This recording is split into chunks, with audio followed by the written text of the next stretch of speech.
లక్షల కోట్ల జీవరాశుల్లో కేవలం మనిషికి మాత్రమే గాడ్, రిలీజియన్తో కూడిన బ్రతుకులు. అసలు ఆ గుళ్ళో ఏముంది? మతాల్లోని ఆంతర్యం ఏంటి? వేల సంవత్సరాల నుంచి కొన్ని కులాలని, మహిళల్ని గుళ్ళోకి రానియకుండా దూరం పెడుతున్నారు.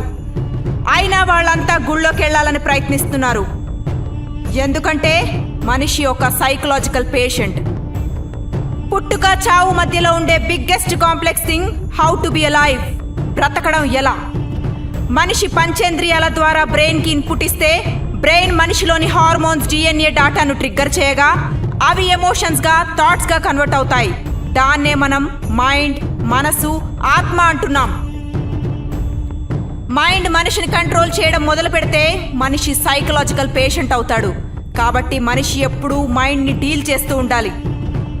వరల్డ్లో జరిగే ప్రతి ఇన్నోవేషన్ మనిషి మైండ్తో డీల్ చేసినప్పుడు పుట్టినవే.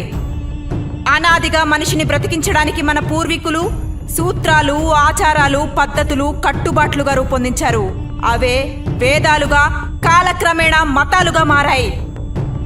దేవుడు అనే థాట్ మనిషి బ్రెయిన్ని ప్రాసెస్ చేసి బ్యాలెన్స్డ్గా ఉంచే ఒక పవర్. మతాలకు ఒక శక్తిని అటాచ్ చేసి దాన్నే గాడ్గా పరిచయం చేశారు. మతం, గాడ్లని కంట్రోల్ చేయడానికి మత గురువులు పుట్టారు.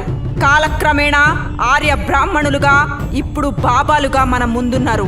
మనిషి వీక్నెస్ని బిజినెస్ చేసుకోవడం బాబాకి మాత్రమే పాసిబుల్. బ్రతికితే రాజులా బ్రతకాలి అంటారు. కానీ రాజైనా బాబా కాళ్ళ దగ్గరికి రావాల్సిందే. లాయర్ అవ్వాలంటే లా, డాక్టర్ అవ్వాలంటే మెడిసిన్ చదవాలి. బాబా అవ్వాలంటే పైన 3 నామాలు, కింద పంచా చాలు. రాజ్యానికి రాజ్య సింహాసనం అవసరం, కానీ బాబాకు అవసరం లేదు. ఎందుకంటే బాబా ఎక్కడ నుంచుంటే అదే రాజ్యం, ఎక్కడ కూర్చుంటే అదే సింహాసనం. అందరి దృష్టిలో లోకాన్ని సృష్టించింది ఆ దేవుడైతే ఆ లోకాన్నంతా నడిపించేది బాబా.